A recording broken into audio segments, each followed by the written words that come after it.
Okay. Hello, everyone. My name is Maple Ong.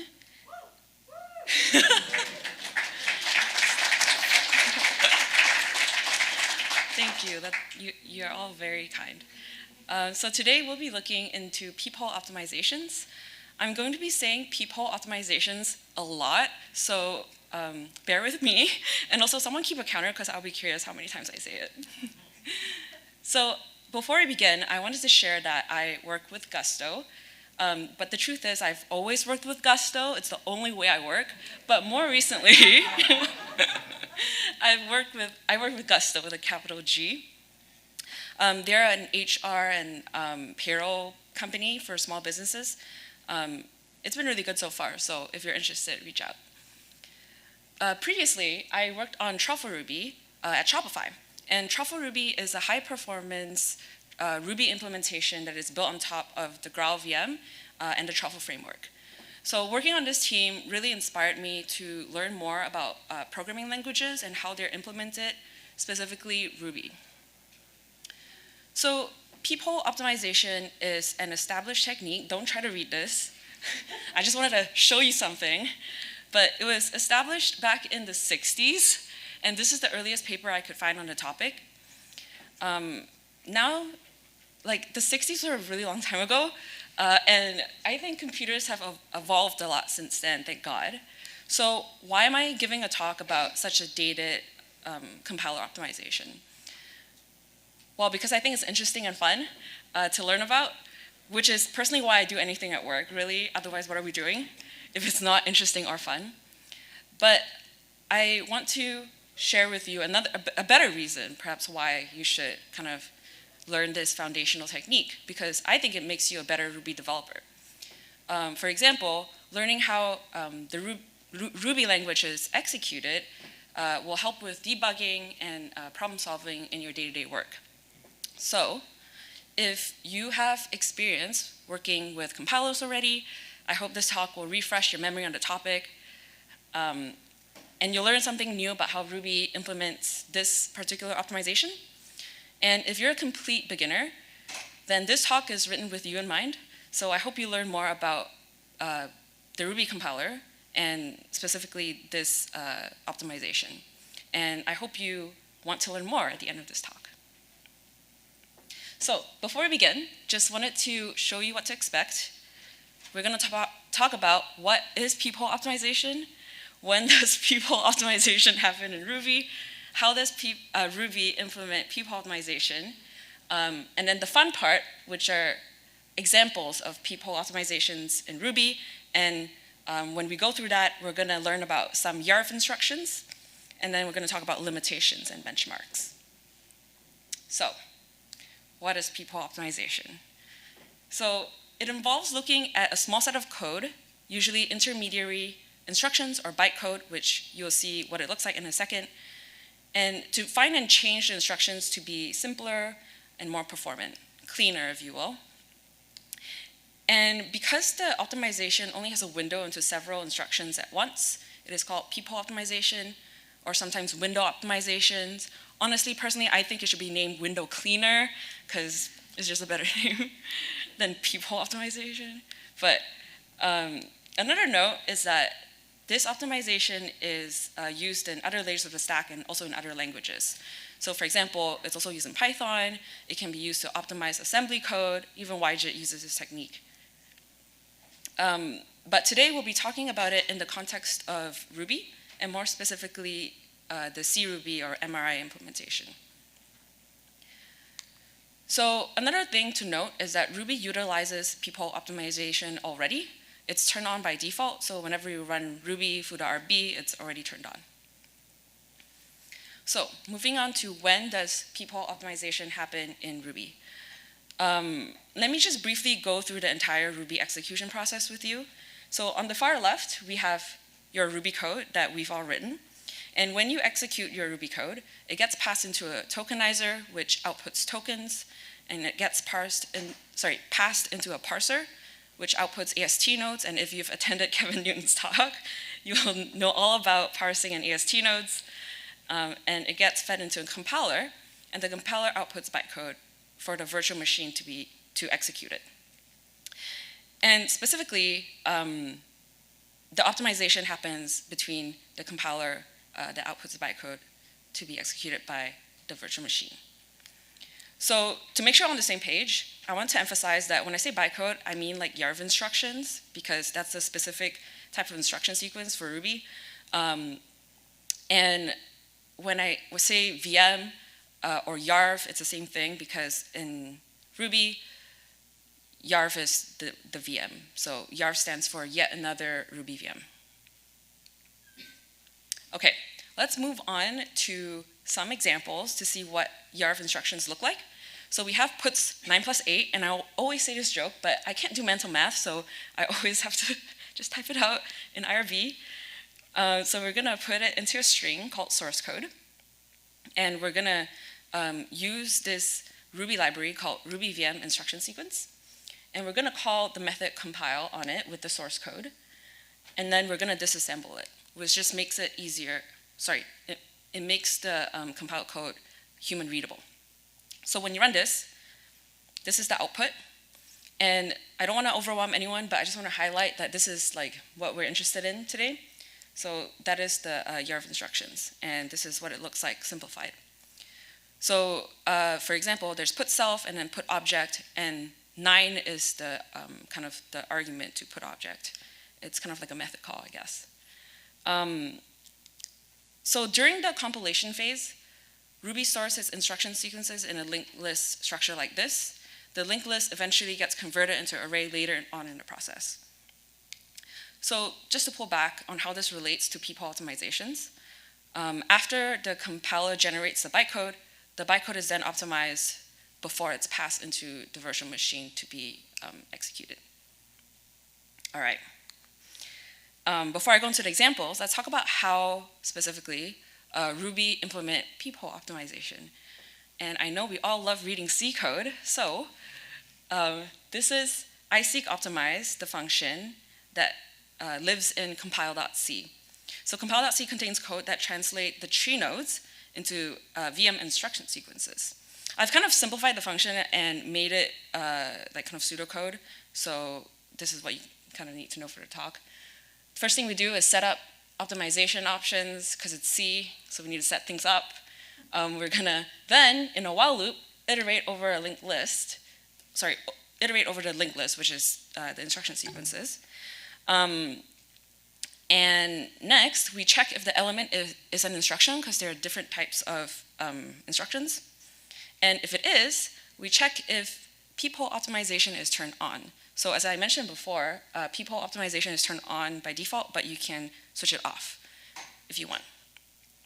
And then other various optimization happen here, like specialized instruction optimization and other stuff, other fun stuff that you should look into if you're interested.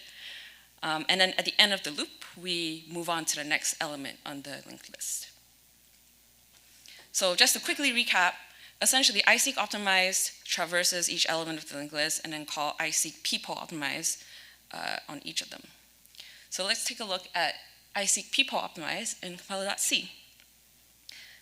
Yeah, it's actually much longer. And I tried to squeeze everything in, but I couldn't, so I was like, okay. So it's actually structured in a very, not simple, but straightforward way.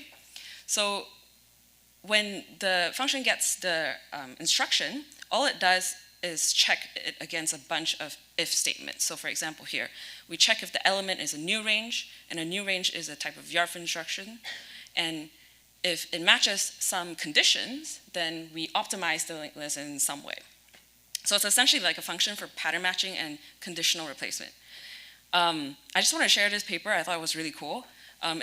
This paper shares an approach to implement Peephole optimization using string pattern matching. So people who are into pattern matching, who are sitting right there on his might be interested in this. But going back to this, just wanted to share a fun fact. There are around 20 plus Peephole optimization cases. If you're interested in like specifics, I really highly recommend checking out this function because it's really well documented. for every single case, there's like a before and after, so you can see how the bytecode is changed. Okay, so recap.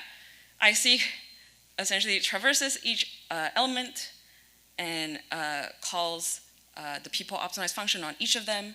When it reaches an instruction that meets the condition of the optimization, we change it to the more efficient instruction.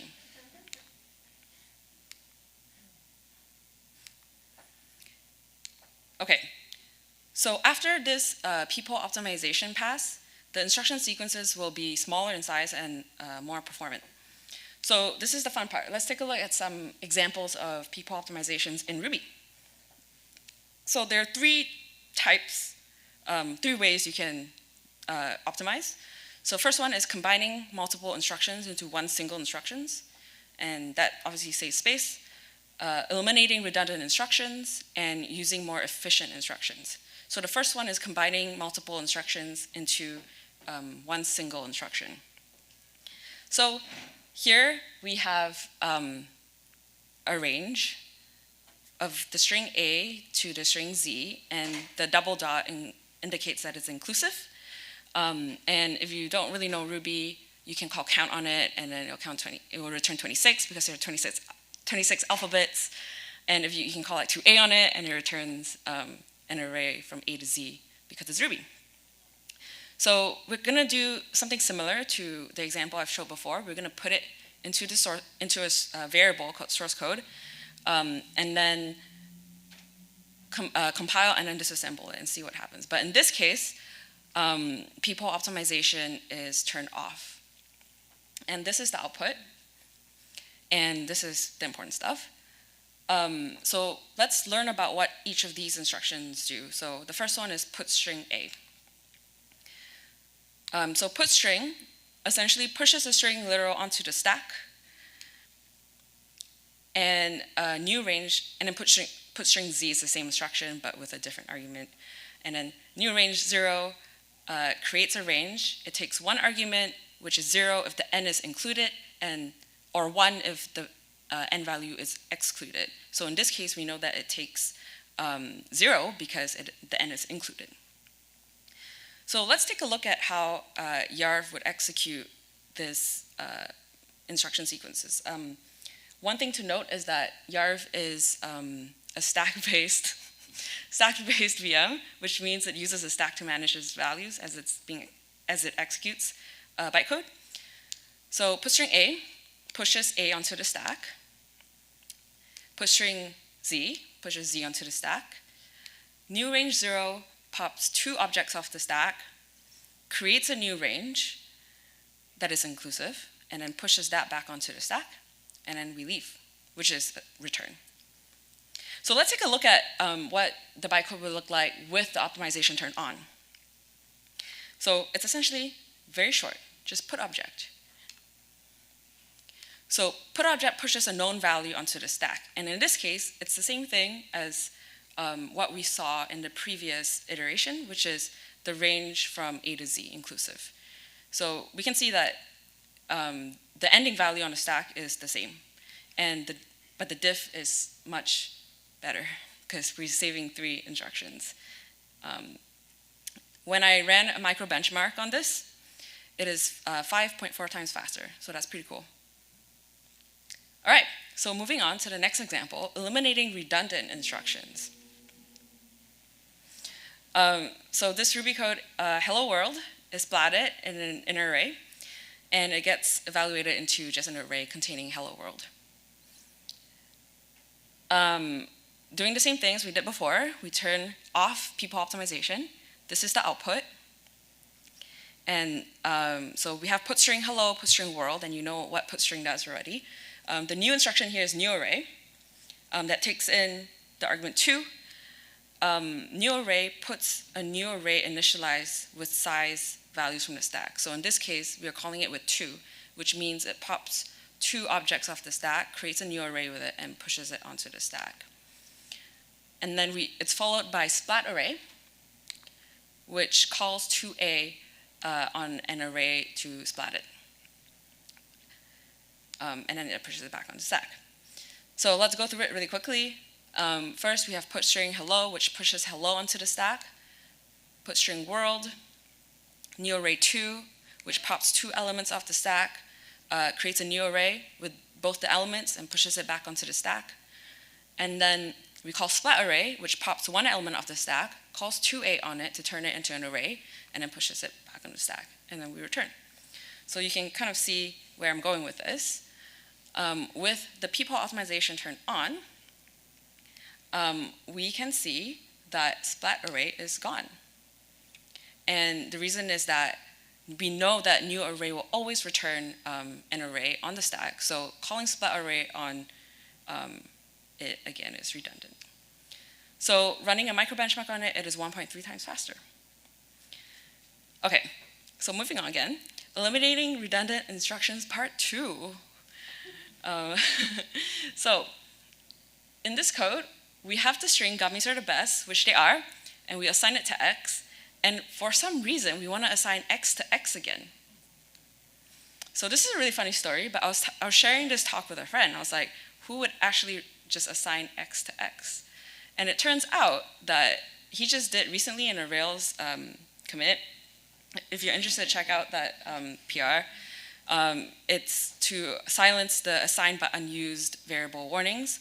And if you're also interested in checking out what that code evaluates to, it's actually the same bytecode, even though it's written a little differently. Yeah, anyway, moving on to my gummies example, though. First, we turn optimization off, and this is the output. So we know what putString does.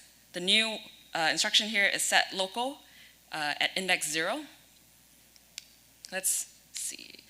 Yeah, so set local sets the value of a local variable determined by the level and index argument. So in this case, we know there's only one local variable, x, and hence the index is 0. Also, I apologize if you can't read that. It's very small. It's feedback for next time when I make the slides.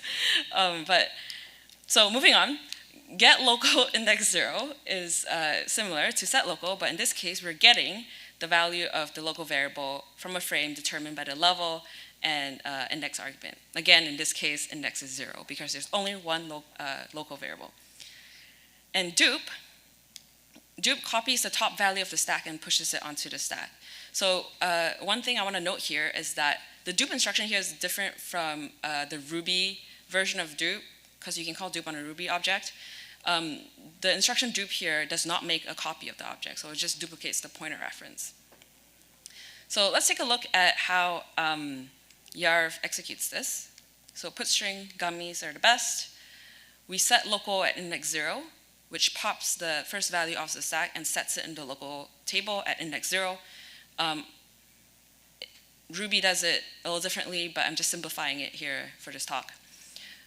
And then get local gets whatever value it is in the local table at index 0 and pushes it onto the stack. Duplicate just duplicates the first item off the stack. And then we set local again, even though it's already set. So you can see where I'm going with this. Okay, so turning on Peephole optimization. This is it. So it's less instructions. So similarly, all we do is push it on, set it in the local table, and then pushes it back on to assign it. And then we leave. So this is the diff.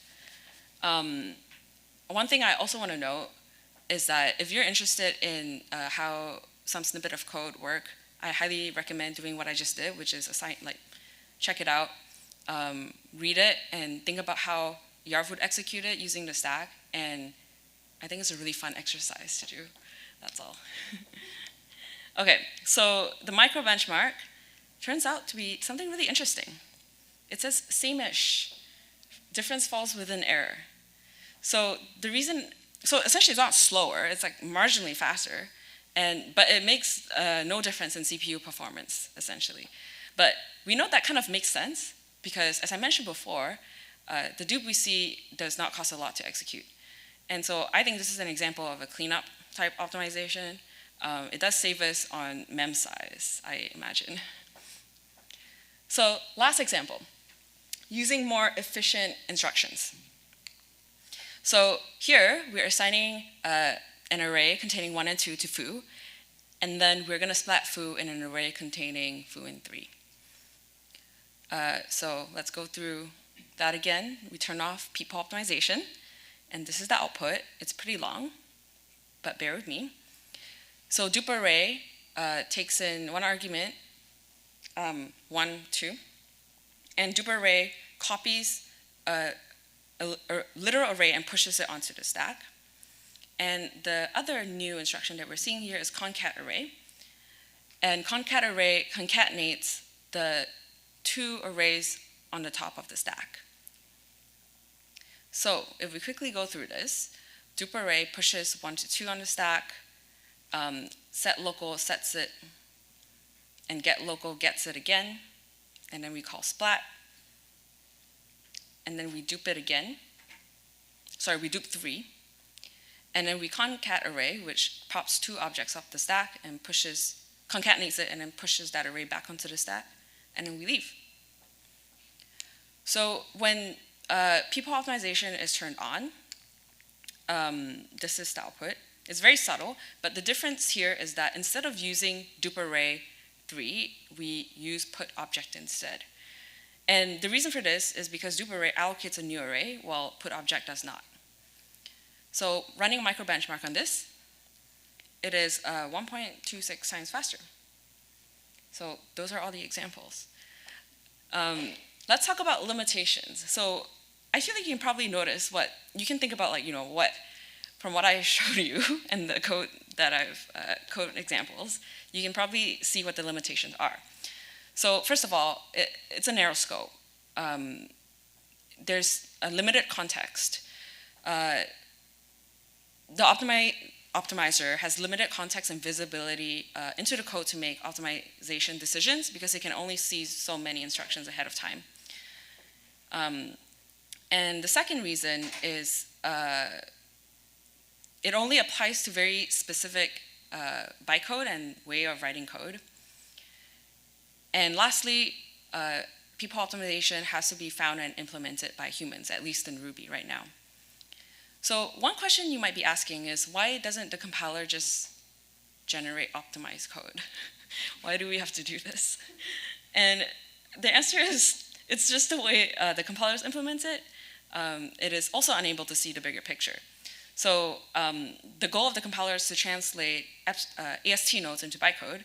So it kind of makes sense to split up the compilation and optimization process. And Ruby is a dynamic language, so it is very hard to get information at compile time. So for example, Ruby methods can be monkey patched. So we won't know until runtime what method we're going to be calling. And we also can't get rid of unused local variables because some of them might need to stick around if binding is potentially called and the environment is needed. Some optimizations that are common to statically typed languages, like algebraic simplification or expression rearrangement, is also very hard to implement in Ruby. And currently, Ruby does not yet inline methods, but if it did, then Peephole might have a better opportunity to work here because when you inline a method, you're kind of bringing all the instructions into one long sequence, so there might be a better chance of the optimization matching the conditions. So let's move on to benchmarks. Using a benchmarking library called YJitBench, I ran some benchmarks that measures the code, I ran the benchmarks with Peephole optimization turned on and off and compared them.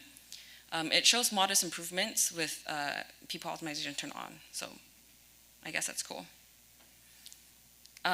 Also, I wanted to point out that I didn't do this for all the benchmarks I showed, but there's also a reduction in instructions emitted, which means there's less memory space used. With that, I want to emphasize that I really love learning about these stuff, and if you're also interested, or if I've piqued your interest in any way, and you also learn these stuff, I would love to see more content like that, and I'm going to share some resources with you. The first one is Yarv, which was a Hack Days project at Shopify that Kevin Newton, who gave a talk yesterday, championed. Essentially, we implemented Yarv in Ruby, which is really cool.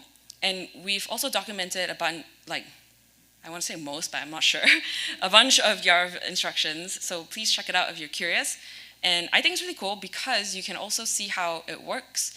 And I think it's easier to read Ruby than try to figure out it in C. So, and another thing I wanted to share is this PR by John Hawthorne, who gave a talk on the first day of this conference.